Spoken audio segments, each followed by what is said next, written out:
देश में चुनाव कभी भी हो, समाजवादी पार्टी चुनाव के लिए कमर कस चुकी है। इस बात का ऐलान सपा मुखिया मुलायम सिंह यादव ने किया है।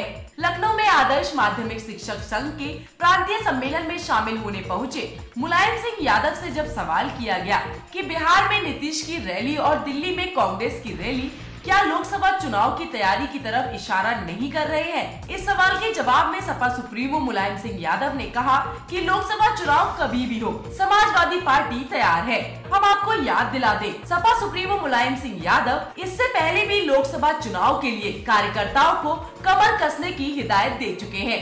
तो रावण जी को पूछिए आगे सरकार को पूछे चुनाव कब कराना चाहते हैं।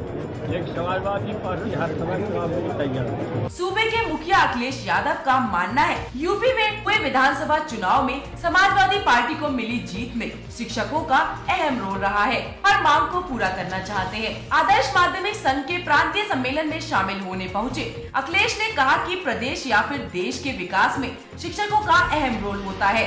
ऐसे में शिक्षकों को अपनी जिम्मेदारी ईमानदारी के साथ निभानी चाहिए। इस मौके पर मुख्यमंत्री ने शिक्षकों की मांगों को जल्द से जल्द पूरा करने का भरोसा दिलाया।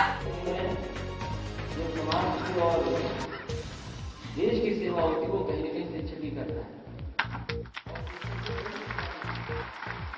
शिक्षक के सामने जो संकट आए, जो समस्या उनको कैसे निराकरण किया है उसका भी शिक्षकों को संबोधित करते हुए मुख्यमंत्री ने पूर्व की मायावती सरकार पर भी हमला किया। अखिलेश ने कहा कि पूरे लखनऊ को पत्थर बनाकर करोड़ों का घोटाला किया गया और जब जांच में कई मंत्रियों के नाम सामने आ रहे हैं जिससे आए दिन पूछताछ की जा रही है। इस मौके पर CS लैगफेड घोटाले का भी तस्करा करना भी नहीं भूले और कहा कि इस घोटाले में माया सरकार के दर्जन भर मंत्री जांच के घेरे में हैं और उन मंत्रियों को जांच एजेंसियों के सामने पेश होना पड़ रहा है। परीक्षण करवा करके कैसे रास्ता निकल सकता है और कितना आर्थिक सरकार इस पर विचार करके आपको सामने सपा मुखिया मुलायम सिंह यादव आज जब शिक्षकों के बीच पहुंचे तो एक बार फिर से अपने पुराने अंदाज में नजर आए। अंदाज कुछ यूं था जैसे सामने विद्यार्थी हो और उनको पढ़ाया जा रहा हो। मुलायम ने बारी-बारी से शिक्षकों को हर बारीकियां बताई जो छात्रों को प्रतिभावान बनाती है। शिक्षकों को मुलायम ने सलाह दी कि वो ऐसा काम छात्रों के सामने ना करे जिसका असर छात्र पर बुरा पड़े। दिवाली से ठीक पहले मुख्यमंत्री के ऐलान ने शिक्षकों को मुस्कुराने का मौका दिया है क्योंकि शिक्षकों की कई मांगों को सीएम ने पूरा करने का भरोसा दिलाया है। पंजाब में विधानसभा चुनाव से ठीक पहले मुख्यमंत्री प्रकाश सिंह बादल के हलके के लिए एक तरह सरकारी खजाना खोल दिया गया। जनवरी 2011 से मार्च 2012 के बीच पंजाब अर्बन डेवलपमेंट अथॉरिटी यानी पूडा ने स्टेट इंफ्रास्ट्रक्चर फंड के 45 करोड़ रुपए गरीबों को रिहाइश बनाने के नाम पर बांटे। इसमें से 40 करोड़ रुपए सिर्फ मुक्तसर में बांटे गए जो मुख्यमंत्री बादल का जिला है और उनके विधानसभा क्षेत्र लंबी को इसका सबसे ज्यादा फायदा मिला। बाकी के 5 करोड़ 5 दूसरे जिलों के हिस्से में आए। बिना किसी प्रोजेक्ट रिपोर्ट के पूडा ने जिस तरीके से रुपए बांटे उस पर अब सवाल उठने लगे हैं। चीफ मिनिस्टर साहब की डिप्टी कमिश्नर मुक्तसर के साथ क्लियर कट अंडरस्टैंडिंग थी। ऐसा इलेक्शन के लिए था, ये बड़ा क्लियर है। जिस तत्परता के साथ और जिस रेकलेसनेस के साथ चीफ मिनिस्टर साहब ने ऑर्डर पास किए, जैसे लगता हो कि आज नहीं तो कल किसी भी समय मॉडल कोड ऑफ कंडक्ट आ सकता है, उससे पहले फटाफट पैसा निकाल के प्रयोग कर लिए थे। आरटीआई के जरिए मिली जानकारी के मुताबिक मुक्तसर जिले के 19,000 गरीब परिवारों को स्कीम का फायदा मिला। 6,000 परिवारों को 35-35 हजार रुपए कच्चा घर बनाने को बांटे गए। 13,000 परिवारों को 15-15 हजार रुपए घर की मरम्मत के वास्ते दिए गए।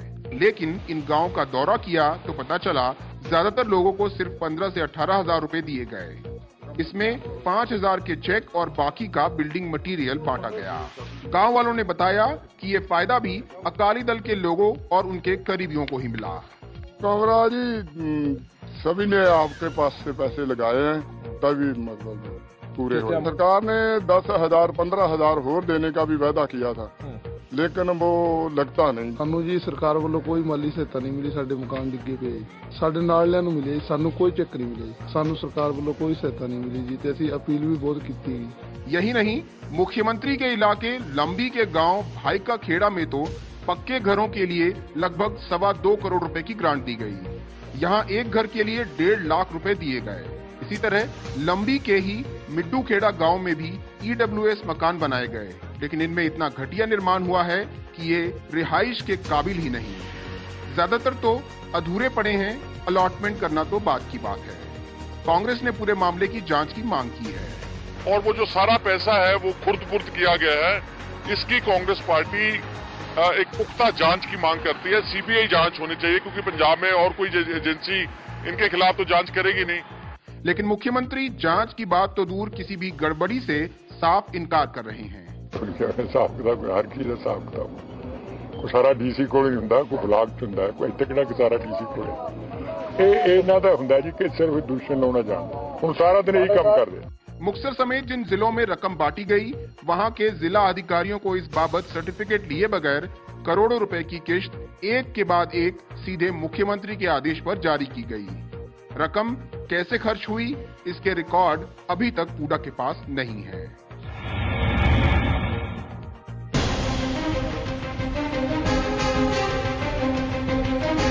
मानव संसाधन विकास मंत्रालय ने एडमिशन के नाम पर मोटी रकम बैठने वाले संस्थानों पर नकेल कसने की तैयारी कर ली है। कैपिटेशन फीस के नाम पर होने वाली इस धनवाई को रोकने के लिए मंत्रालय कड़ा कानून लेकर आएगा। इस कानून के तहत दोषी पाए जाने वाले संस्थान के खिलाफ कड़ी कार्रवाई की जाएगी और उन पर 10 लाख रुपए तक का जुर्माना भी लगाया जाएगा।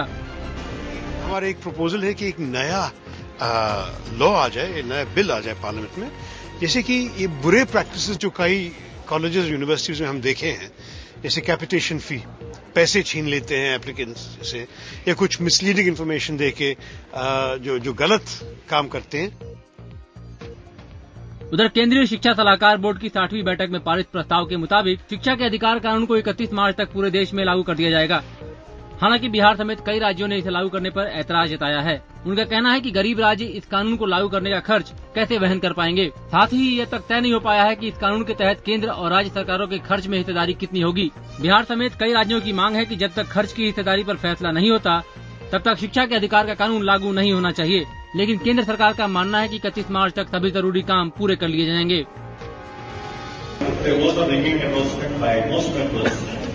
that we should not dilute the act. We have got good suggestions. The Ministry has put in a lot of work, and we have to. The real priority is to move faster on all these things.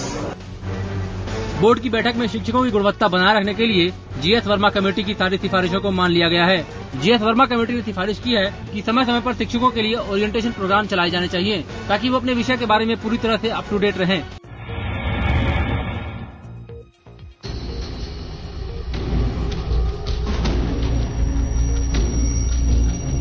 DND के रास्ते दिल्ली नोएडा आना जाना फिर महंगा होने वाला है।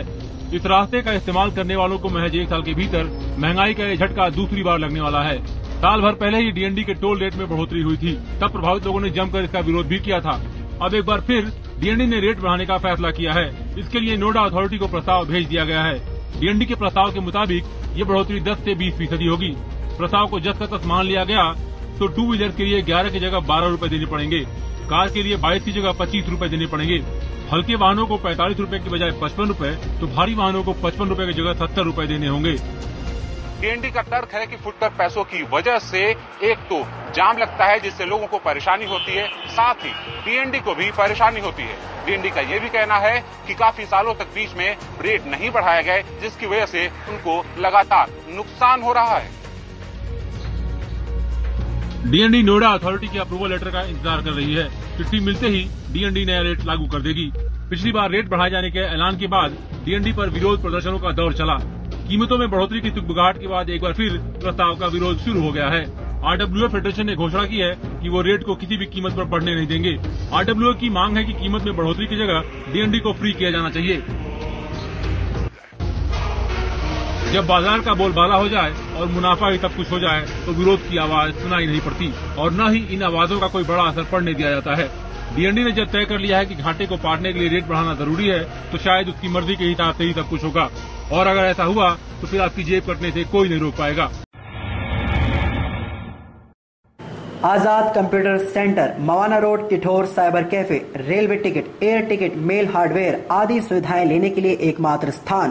Proprietor Nazim Ali. Mobile number 9319370178। A1 electronic की ओर से समस्त क्षेत्रवासियों को एवं ईद उल अजहा की हार्दिक शुभकामनाएं। A1 electronic Mawana road Kithore electronic वस्तुओं की रिपेयरिंग, नई डिश एवं सभी कंपनियों के रिचार्ज कूपन लेने के लिए पधारें। प्रोपराइटर जाने आलम, मोबाइल नंबर 9412803021।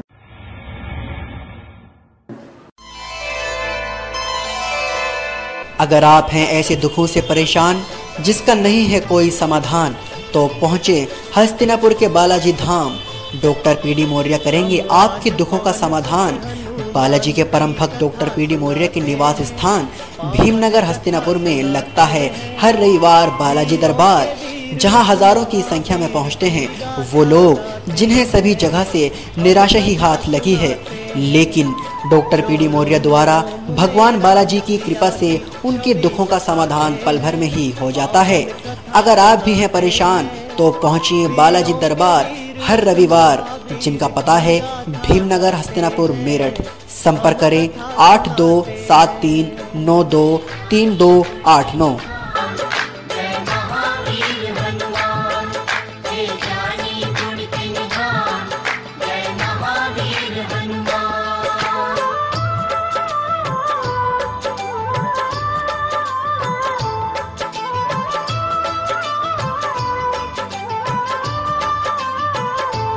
मैं यहाँ पर 5 महीनों से आ रही हूँ, मई से। क्या आपको क्या फायदा लगा यहाँ आने का? कुछ आपको पढ़ना मिला? यहाँ आने का फायदा ये हुआ, मैं बिल्कुल ठीक हूँ। मैं पहले स्कूल भी नहीं जा पाती थी, मैं स्कूल में टीचिंग भी कराती हूँ, पढ़ती भी हूँ, ट्यूशन भी पढ़ाती हूँ। यहाँ आने से ये लाभ हुआ है कि मेरी फैमिली में कोई भी दिक्कत नहीं है। पहले क्या दिक्कत थी? पहले तो बहुत प्रॉब्लम थी, कुछ बता भी नहीं सकते कि इतनी ज्यादा प्रॉब्लम। बालाजी गद्दी का आने से बहुत ज्यादा लाभ हुआ है। अब जो मेरे मम्मी पापा हैं, भाई है, बहन है, सब बहुत ज्यादा ठीक है। नहीं, जब से यहाँ आने से पहले मेरे पापा बहुत बीमार रहते थे और कहीं भी उनको मतलब ऑल इंडिया तक भर्ती कराया गया, कोई भी कोई आराम नहीं लगा। हमारे यहाँ आने के बाद में मेरे पापा बिल्कुल आज ठीक है। 5 साल पहले मुझे बहुत परेशानी थी, हमारी इतनी परेशानी थी कि मैं जमीन भी बेच चुकी थी। उस परेशानी से मुझे एक भाई ने बताया कि ऐसे ऐसे हैं, उसके पास जाओ। हम गुरु जी के पास आए, तभी उनकी आशा से मैं आज मेरे हस्बैंड बिना निर्दोष फंसाए गए थे मर्डर में, वे उनकी उससे ताकत से मेरे हस्बैंड 22 दिन में जेल से बाहर हो गए थे, बिल्कुल फायदा।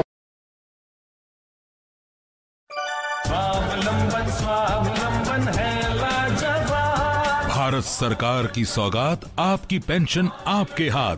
गरीब, कामगार, किसान या स्वरोजगारी, अब आई सबकी पेंशन पाने की बारी। भारत सरकार ले आई है नई स्वावलंबन योजना NPS यानी नेशनल पेंशन सिस्टम में खाता खुलवाएं, कम से कम 1000 रुपए जमा कराएं और भारत सरकार की तरफ से 1000 रुपए का अनुदान पाएं। स्वावलंबन योजना इस साल और अगले 3 साल तक उपलब्ध है। आज ही एग्रीगेटर से संपर्क करें।